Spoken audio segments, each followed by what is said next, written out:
try to see where you feel in the zone. I love people. I love talking.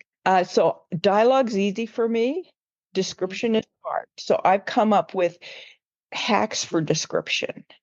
Know that about yourself. And, always focus on your strengths. Like if the story sags for me, I do dialogue.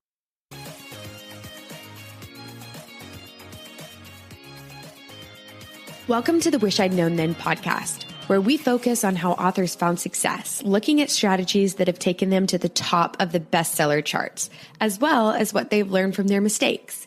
Welcome to the Wish I'd Known Then podcast. I'm Sarah Rosette. And I'm Jamie Albright. And this week on the show we have Barbara Emodi. Yes, we do. She's an author and a developmental editor. Yes, and we talked to her about writing hacks. She helps a lot of new authors and talked about mistakes that she sees frequently and what she's learned from that. We talked a little bit about streamlining social media. Yeah. She does tips for writing humor, which is always fun. Mm-hmm. And how to write authentically, which I thought was great. Yeah, so that's coming up.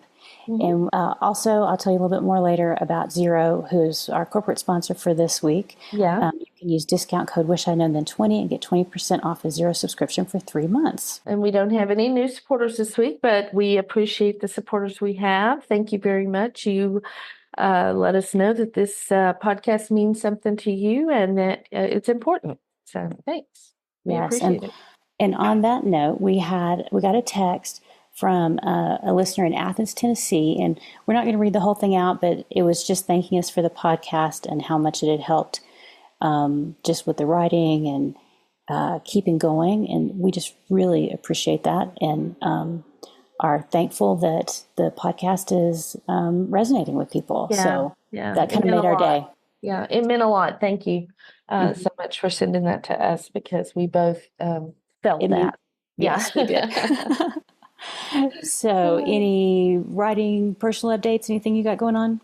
Not a lot. I've been sick again. I feel like I have COVID again, but I haven't tested. So, I don't know. I don't know if it's that I do have COVID again, or if it's some allergies that have kind of turned into something yucky, or if it's just grief and a little bit of depression. I don't know. Or maybe it's multiple things. I don't know. Yeah, it's hard this time I have found that this year this is hard because this is when we found out, that my sister only had a few weeks, to live. And I didn't expect that. It kind of hit me out of nowhere, but I'm struggling with that.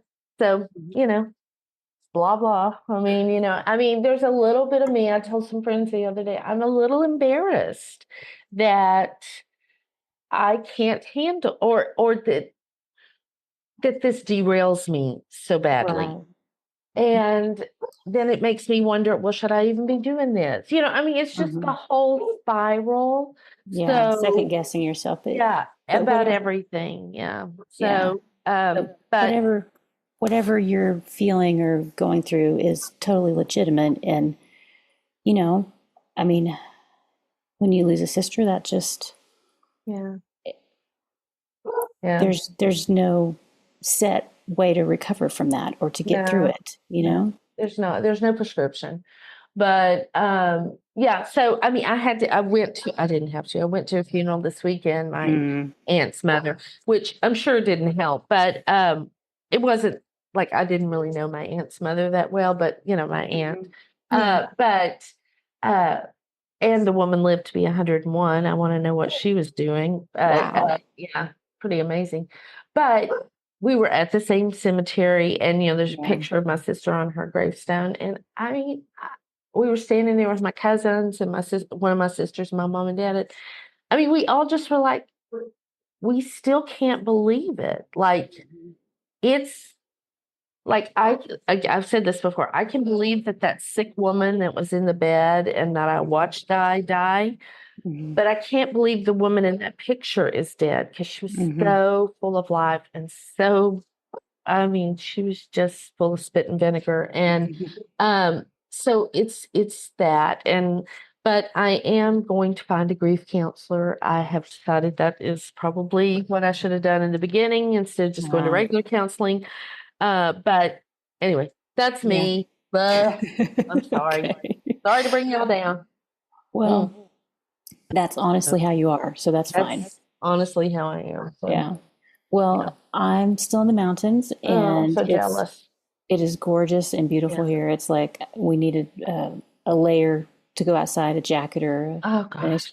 I mean, it's just amazing to me that the weather can be so different here. So really enjoying that. I've done a little bit of writing, doing some editing, not a lot because it's just, I'm out of my normal routine, but it's just really nice. So catching up on stuff like emails and things. And I was going to mention this. We did a little at the Inkers Con. We did a roundtable on newsletter content. And one of the things that I mentioned was that I had this spreadsheet that I listed out the historical mysteries where you can sort them by time period, because a lot of readers really like to, they only read like medieval mysteries, or they only read 1920s. So I was like, I could make that. And I did this a couple of years ago. And I thought, when we talked about newsletter content, I thought I should send that out again. I should just put that on rotation, like every year or whatever, say, hey, did you know I have this spreadsheet? I got so much response from that, and people loved it. And I was like, that's just a reminder to maybe go back and see if there's something that you shared before that you could share again, that could be helpful to people, or maybe was entertaining, because you do have new people on your list. I got an email from someone who said, I just found your books. She said, this is my first exposure to your awesome spreadsheet. I'm so thankful.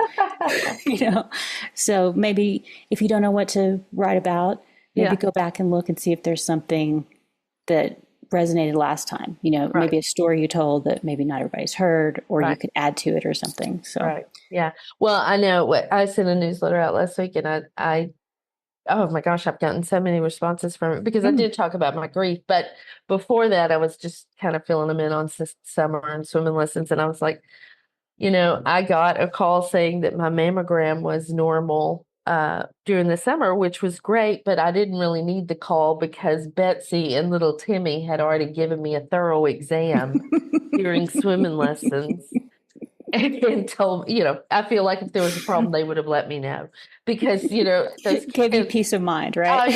Oh yeah. That's it. The one kid that I had on the black and white striped swimsuit, and they said, I like your soccer balls. So, there's always content, right? Yeah, so I put that, and then I put the grief thing in after, and I mean, I just got so many. I can't even. I haven't even caught up on the emails that I got.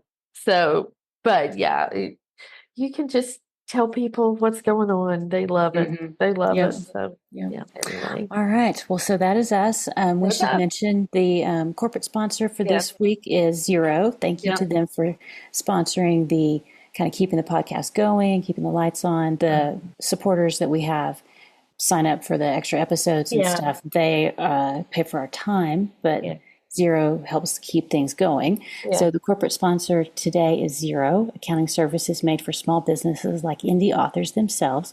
With Xero, you have everything in one place. You can store documents, capture expenses and receipts via email. You can scan files from your mobile and more. Xero's robust integrations let you connect Xero to your bank to easily sync financial information, as well as have access to more than 1,000 apps in its app store.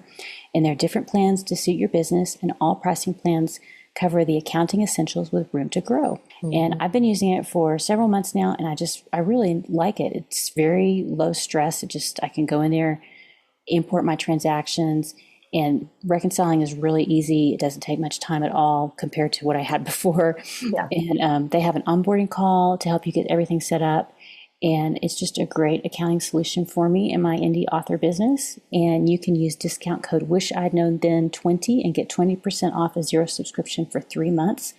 And the link will be in the show notes. Yep. All right. Let's get on to the episode. Yes, here is Barbara. Today, we are really excited to have Barbara Emodi with us. Hi, Barbara. How are you? I'm great. I'm great. Well, we are happy to have you here. Let me read your bio and we'll get right into the questions. Barbara is a hybrid author with 5 indie books and 2 nonfiction books and an ongoing cozy mystery series, which is published by C&T Publishers. Her fiction is all set in Nova Scotia, Canada, where she lives. Barbara taught writing at the university level for over a decade and is a former government communications director who does extensive developmental editing, mostly as a volunteer, for emerging writers. And we have so many questions for you. Yeah, and that's amazing. That can be a big project. Being a volunteer developmental editor for emerging authors. Yeah. One reason I do it is it's really improved my writing. Oh, that's great. And I feel everybody has a story to tell. And I like to help people tell their own stories. But at the same time, for my writing, I'll read something and I'll think, why is not that working? I just did one where a fellow we cut out 20 characters. Like anytime anyone showed up in the story, he named them. And of course, once you name somebody, the reader thinks, I got to remember that person. Yeah. And so he was fabulous. And I said, look, you don't need a backstory on the taxi driver. But then I thought, Barbara, you do exactly the same thing. So then I went back in my manuscript and I thought, I think a reader can probably handle about 5 characters. And after that, they're going to get confused. So I actually learn as much as I think I can help. That's great. Well, tell us how you got into writing. Well, like a lot of people, I have 2 degrees that are completely useless in history. And so when I graduated, I didn't have any skill except writing. So I got like freelance research jobs and writing jobs. That was my only marketable skill. So I realized the other day that since I've been 20, every dollar I've ever made in some way has been related to writing. So I worked as a journalist. I worked like anybody who needed anything written, right? And qualified for everything I've ever done in my life, including working for politicians, I was working as a technical writer for a big company. They went belly up. I answered an ad in the paper and ended up being a speech writer for a guy I never even voted for. Well, and that was just like, writing is like that is a bit like taxi driving. Like if they'll pay you, you can run. One day I was writing a ghost column, like you do ghost writing. I was writing a column and I was the son of a coal miner and like I'm crying. There's like tears on my keyboard. And I'm thinking, Barbara, your dad's a pharmacist. Like, what are you doing? You're really getting in character. I can write fiction now. So that's how I got into it.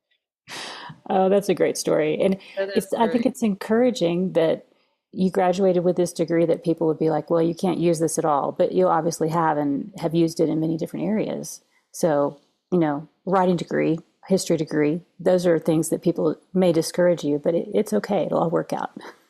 Oh, yeah. Yeah, you just look, it's like everything else. My one sort of mantra was, how hard could it be, right?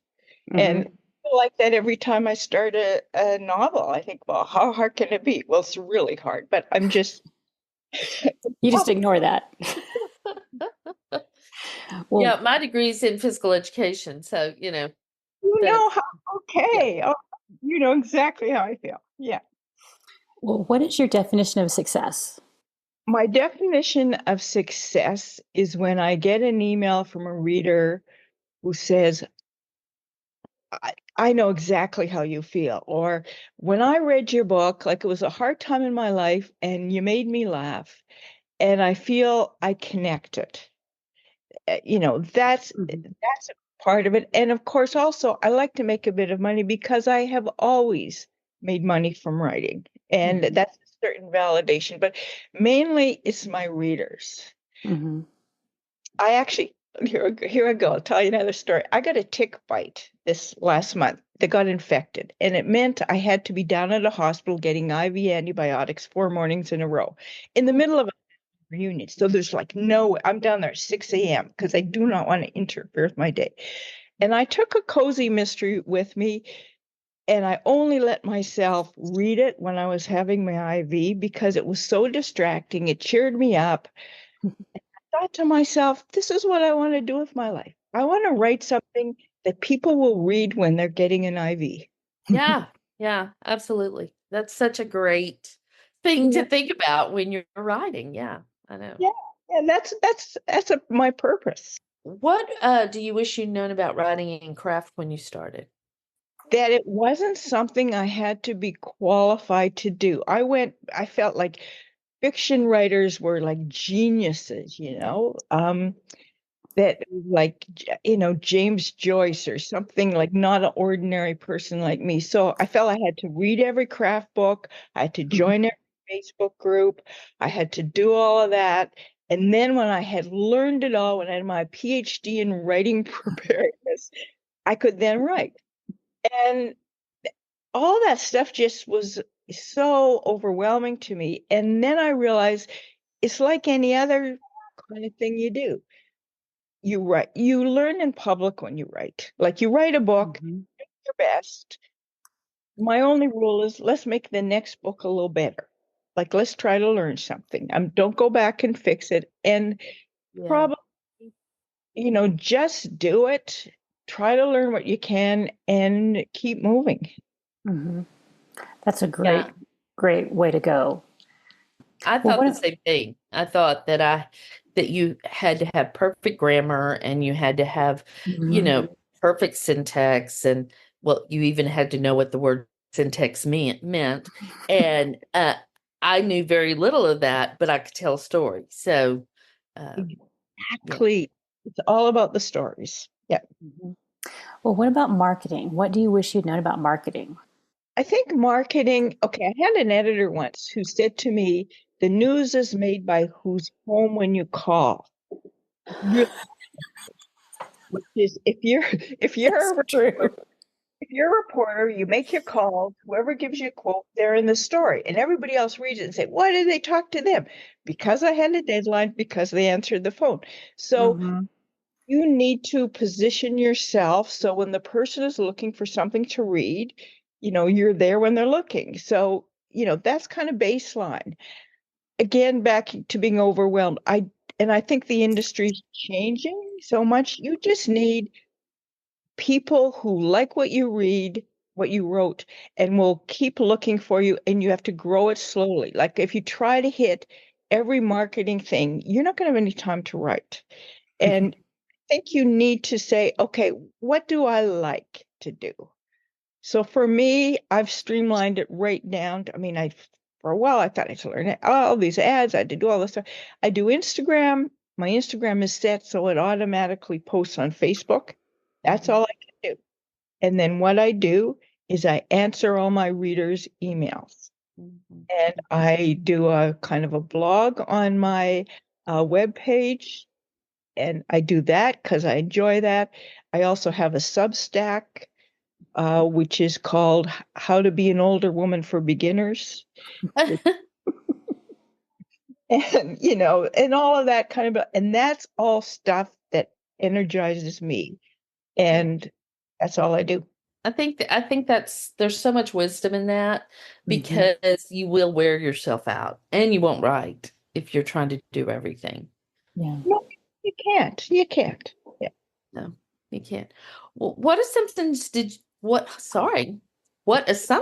did you make at the beginning of your writing career, and looking back, did they turn out to be right or wrong? I assumed that nobody would be interested in a small place on the North Atlantic. Very, I felt, and I think I felt, I don't have a bakery and a cop boyfriend in a small southern town, you know? How can I write a cozy mystery? Where I live, everybody has rubber boots and, walks around in the sleet. And a lot of people here, the purpose in life is to stand in the corner, make someone else laugh. And who cares about that? And but then my editor who lives in California outside of San Francisco said, your stories are so exotic. I told that to like people on my street. They were hysterical. And I think that the theme of my writing and the theme of my life is probably there's nothing ordinary about ordinary people. And, whoever you are, you have a story. Right. And it doesn't need to fit. Like, I think we've really been hurt by the template, the genre, the conventions. Like, it's really who you are. Like, I taught a sewing class. I had a student, and her job was to make artificial limbs for people who lost a limb in an accident. Man, she's like so funny, so interesting, so skilled. And I thought, that's as good as owning a bakery. Like, Exactly. would be a great person to write a story. So like you do have everybody is interesting. I had exactly the same struggle when I started writing because I thought I don't have any interesting hobbies. I'm a mom. I stay home. I know how to bake cookies. That's like what I do. And, go to the playground. And there are already cozies about that.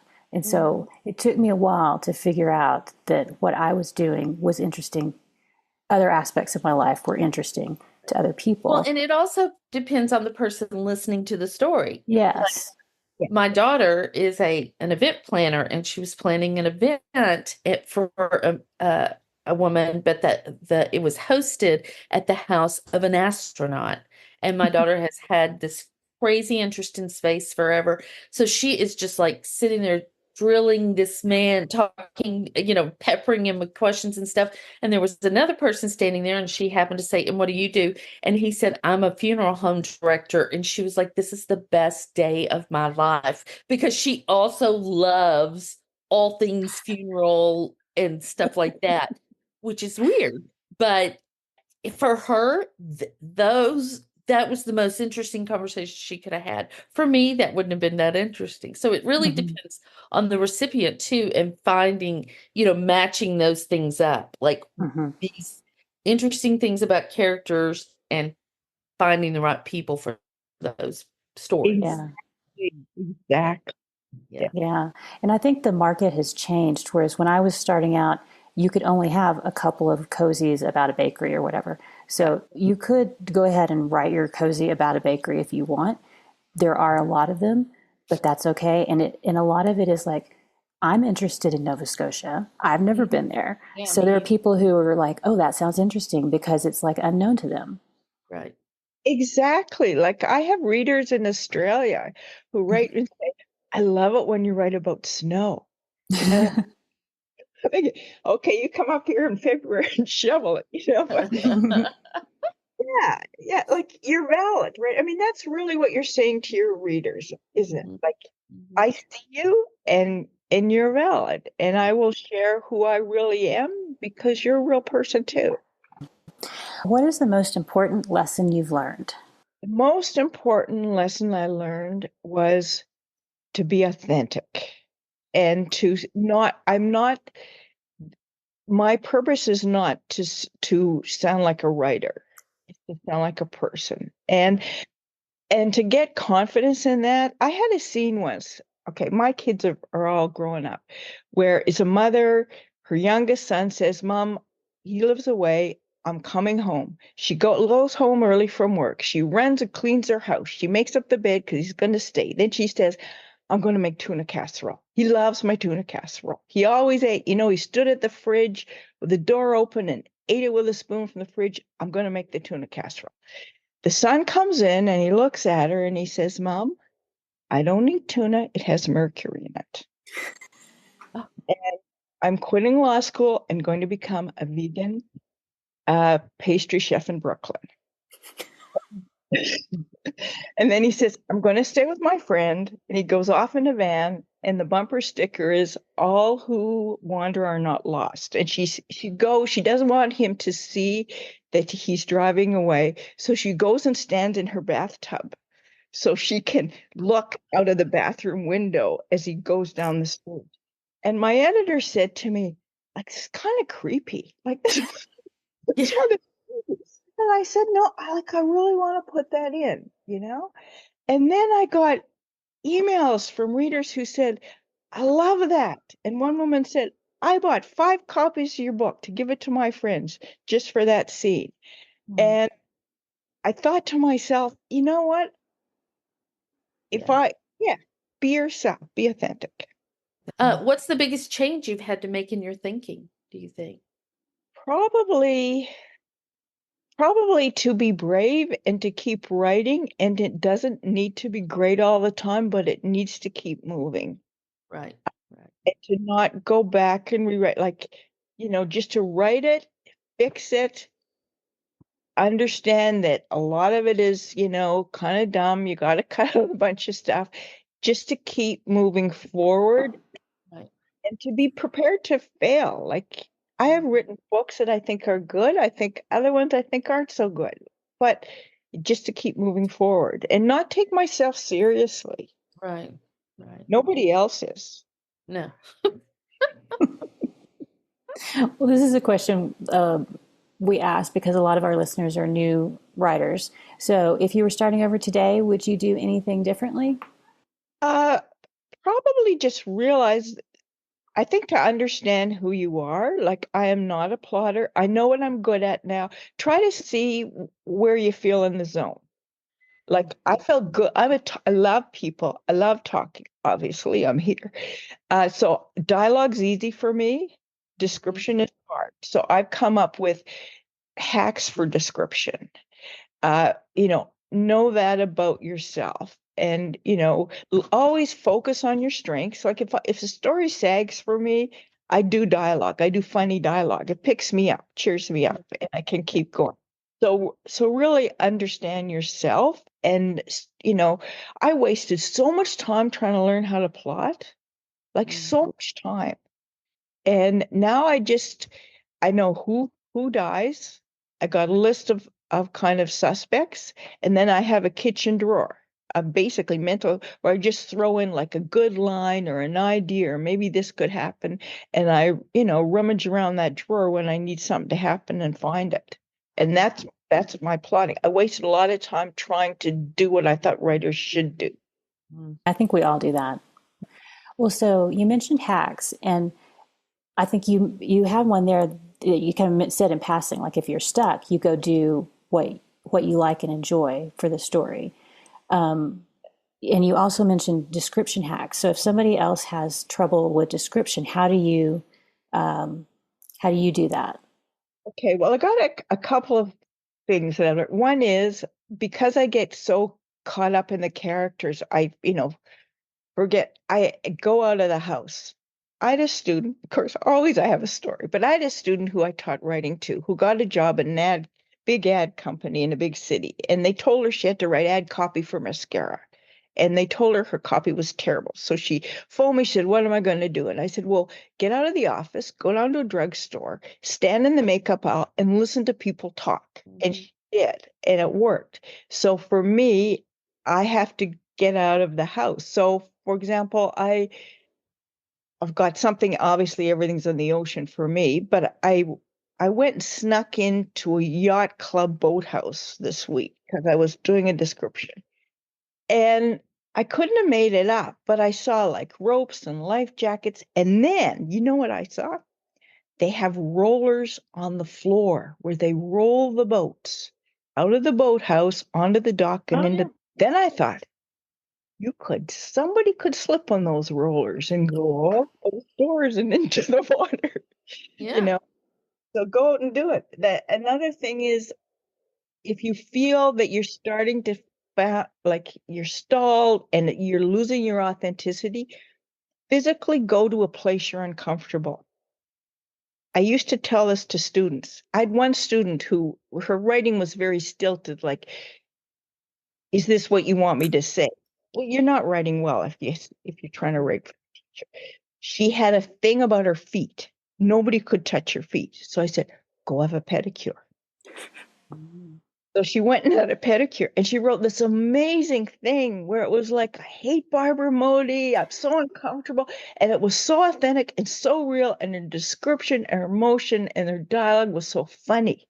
So I found for myself to go to an uncomfortable place will often access my real feelings and my real words. Oh, that's a great hack. That's a great hack. Do you encourage people to write when they're at that uncomfortable place? Yes. I tell them to do it. Whatever they write, it's gotta be within no more than 20 minutes afterwards, because then they'll start to translate, right? Yeah. And process and analyze. And you want the real thing. I had two girls, young girls, 18-year-old girls. They went on a Wednesday afternoon to a strip joint and had lunch. It was the most, it was so, what they wrote was like so funny and so real. So that, and my other hack that I've discovered, and this is like crazy, is sometimes you fall into cliches. We all do that. Cliches, like what, Yes. Yeah. they're so easy to write. And Well, they're easy. just flow, right? They flow. But then if it's white noise to you, it's white noise to the reader. Yeah. I've had this dumb thing, but it's working for me, is I'm reading the equivalent of cozy mysteries, but that are written in another language but translated into English. Oh, I'm reading one that's translated from Finnish, and it's like so amazing because I mean maybe these are Finnish cliches. I wouldn't know, but but the description is very fresh and it's helped me. Like I love the description. Talking about one character whose face looked like an old leather couch. yes. And man, I thought, okay, I can see that. And Yeah. that's very good for me. Yeah. Sometimes what I'll do, like if I have something I want to say and I think, oh, that sounds kind of cliche, or like I remember this time specifically, it was something like was spinning around. Yeah. And I thought, like, what spins? And so I just Googled things that spin. And one was a Ferris wheel. And I was like, oh, yeah. And then I used that and I do that a lot because I don't want to be cliches. I want things to be original and quote unquote fresh. But you have to think outside the box. You got to be willing to write a Exactly. few things down that aren't very good Yeah, before, Mhm. you know. that's good. Mhm. I like that. Yeah. So when you're working on your own manuscripts, do you try and get everything done and then go back and fix the cliches, or do you work on it as you go? I'm not really systematic. I mean, I tend to sometimes you're just, in the mood or you're in the zone and something will flow. I'll just, or a good scene. I'll think of a scene and I'll put that in and I'll move it around in a chapter. But I think, yeah, I don't really have a system. I don't really have a system, to be quite honest. But then Yeah. because I'm an optimist, I've decided my main character doesn't have a system. Like stuff's just happening to her, and she goes down the wrong path. Reads people wrong. She says dumb things. She goes back and tries to fix stuff up. So actually, my process, I have decided, is her process. She doesn't Yeah. know it's going to work to the end, and that makes two of us. Yeah. Yeah. Works well. I love that. You talked about authenticity earlier, but like, how do you know, or do you know, like when your authenticity has crossed the line? Like, where does it become cringy? Or do you just not worry about that and write authentically? I try to Does write that it, make sense? but I used humor a lot. Hmm. Like if you, Well, I I do mean, too. Yeah. you don't want to dwell, like you don't want to go down. Back to it's got to be something that people want to read when they're getting an IV. So, uh, you try to sound real, but I Mhm. like to break it up. And actually, it's good to have for me a couple of funny characters that when I think I might be getting a little funny, Yeah. um, I think it's practice. I think having an editor that you can trust that will kind of rein you in sometimes, because for those of us who write funny, it's easy to go down this rabbit hole. And when I realize, wait, this is like for me, it's crossed a line. I'm sorry, y'all, the dog is barking. oh, Um, yeah, uh, it's crossed a line or this has gone on a long time, I think you're right. Having something that breaks that up, or if you've got a serious scene, having a funny character that can break it up. Cut it out. Like I find that when I get like, if I'm feeling sorry for myself, whatever, I'll write it too long. Yeah. And maybe I have to take that 18 sentences and make it one line. Mm-hmm. That's Yeah, I that's very a lot of mostly everything in my books is rooted a little bit in reality. And my editor said to me, they have kind of a running bet that if there's something in my books that they think this is like too weird, they think it's probably true. Truth is stranger than fiction, right? Welcome to Nova Scotia, right? Like I do know a prison psychologist who quit his job, who opened a general store and was terrible at it. And my last, sometimes you take a few risks. I was talking about funny names, like how everybody's calling babies George and Walter and all this stuff. So, I have a little scene where somebody says, well, I can top that. My dad's name was Norval. And you know where they got that name from? His dad had a drugstore, and he named his son after the president of the company of his best-selling product, which was Modus sanitary napkins. That is a true story. My dad's name was Norval. His father owned a drugstore and did that. So, yeah, I know a lot of my stuff that people would go, that would never happen, has happened in real life for me or my family. Yeah. exactly. Yeah. Yes, that's true. You mentioned editing earlier, and you said that you might have a few recurring issues that you see when you're working on developmental editing with a new manuscript. So, can you share the things editing has taught you to look for to improve? Probably, well, I think maybe two from the developmental side, there's something that I really am understanding about the first chapter, and it's that they talk about the promise of the story, that people need to look at that and know what they're getting.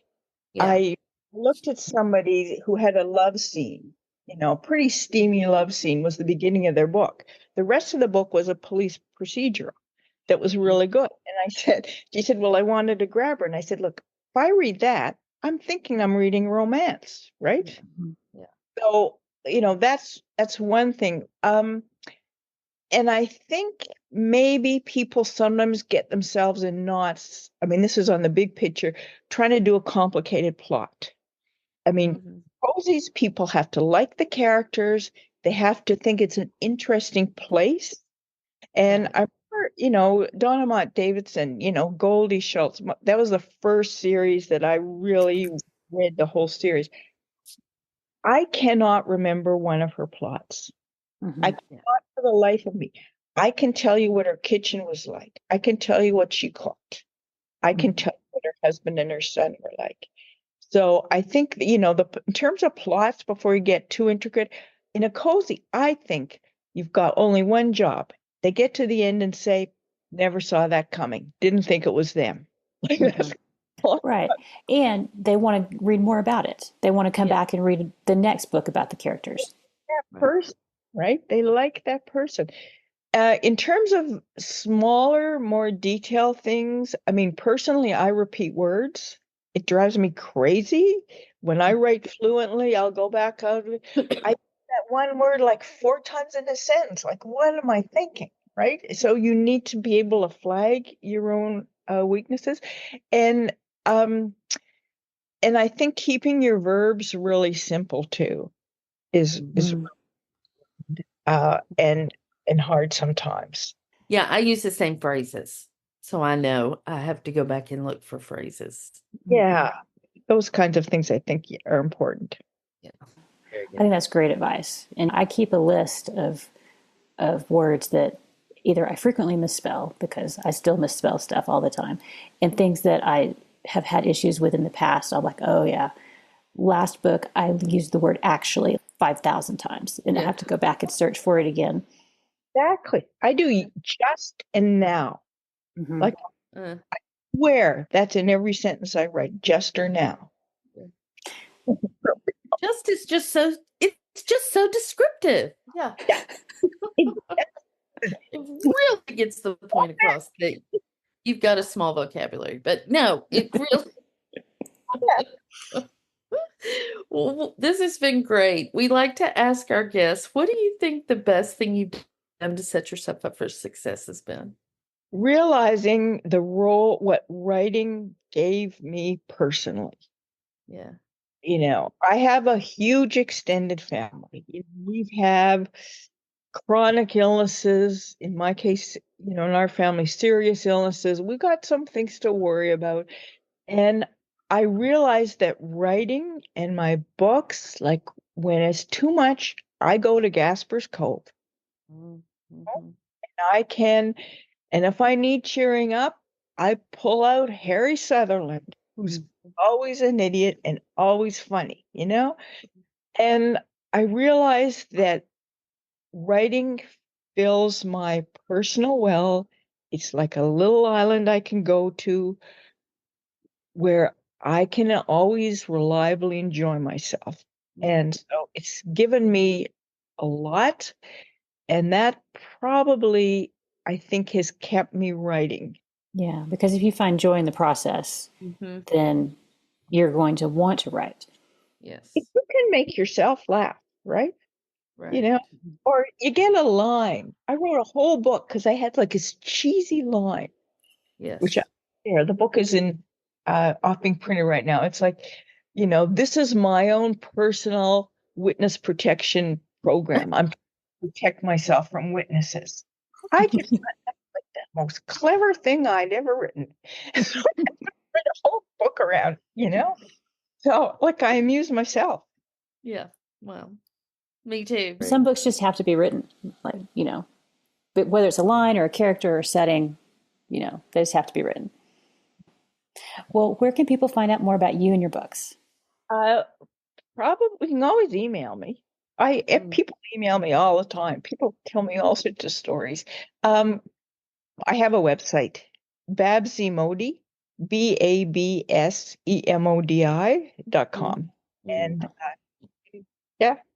get in touch with me. I just want to help people. That is wonderful. Well, thank you so much for being here. This has been great. I think it's had some great tips that people will really find helpful and just been a lot of fun. Thank you. I really appreciate the time. Yeah.